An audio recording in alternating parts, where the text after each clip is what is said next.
All right, quick video talking about 1-point perspective. This is a very useful tool for any artist, one that you can use in any form of drawing, painting to make things look three-dimensional or more realistic. It's really just showing 3D objects on a 2D surface. So it's like being able to draw a cube on a flat piece of paper or the illusion of a cube. This is a skill that was developed around the Renaissance. It was a real big push from everything being flat on your paper to having that illusion of depth. Okay, so let's get started. You will need a pencil, a piece of paper, and either a ruler, which is preferred, or anything with a straight edge. So I've got an envelope here that I'm going to be using for mine. Step number 1, draw your horizon line. So horizon line is just a horizontal line that goes all the way across your page. Mine is going to go a little bit into my directions. I'm going to try to prevent that overlap. Once I have my horizon line, I try to have it go all the way across, but I'm going to cut my page here. Next thing, add a vanishing point. A vanishing point is just going to be a dot. So you get to pick anywhere on that line you want that dot to be. I would avoid right now putting it in the corners. 1-point perspective, it'll be a little bit closer to the middle of your page. So I'm going to put my dot right there. Make it pretty noticeable.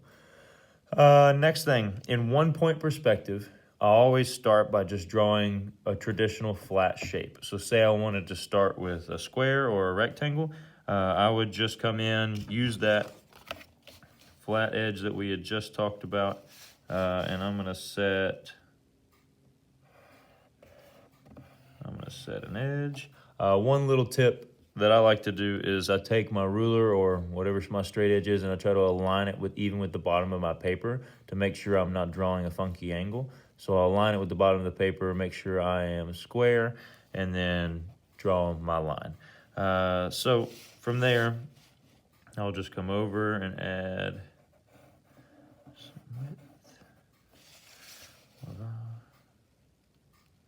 Take your time on this, there's no rush, but you should be able to knock this out pretty fast after walking through it one time and just watching.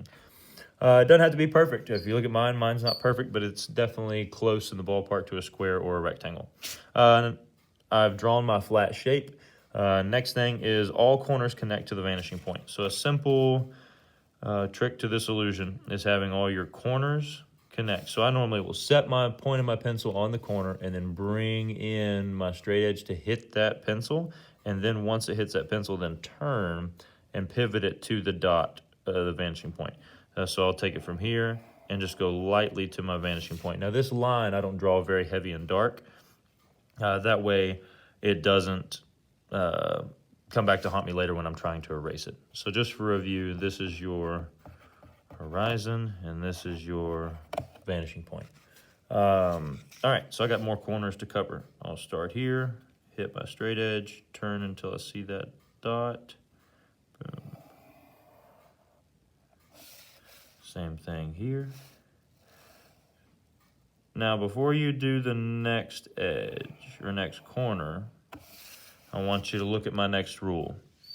So unless you have to go through your shape to get to the vanishing point. So all corners connect to the vanishing point unless you have to go through your shape. So if you see this initial shape of square here, if I go to draw this line to the vanishing point, I have to draw through that.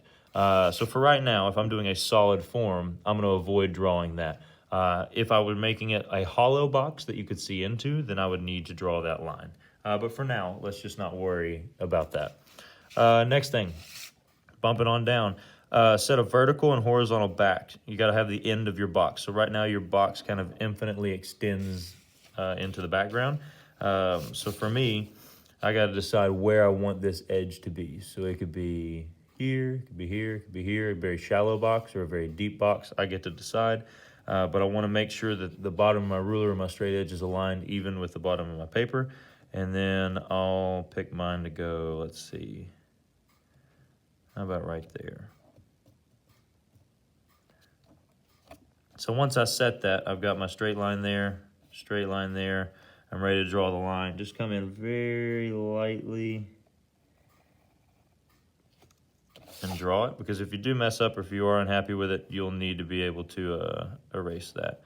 If you draw it and it looks off, it's going to look a little weird at first, but just make sure that this line here is parallel to that line. So it should be a very similar angle. Okay, next one. So that's my vertical. Next one is my horizontal, and then when I add this one, I know I have to come off of this corner. So this corner is where I have to touch. So I don't have a choice anymore on the depth, but I just need to make sure it's not at a funny angle. It is nice and flat. Using that same technique that I showed you earlier, making sure it's even with your page. Boom.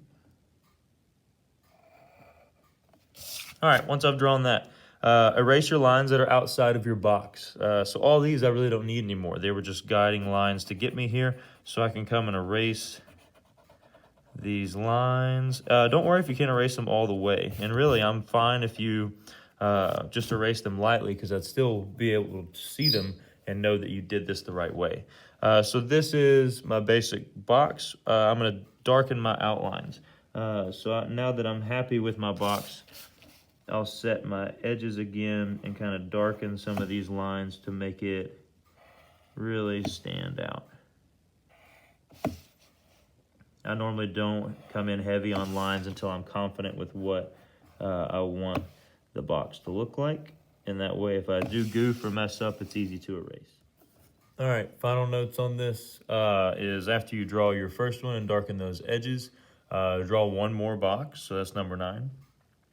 Draw one that's a different shape, maybe a little bit bigger or more rectangular, depending on what you did on the first one.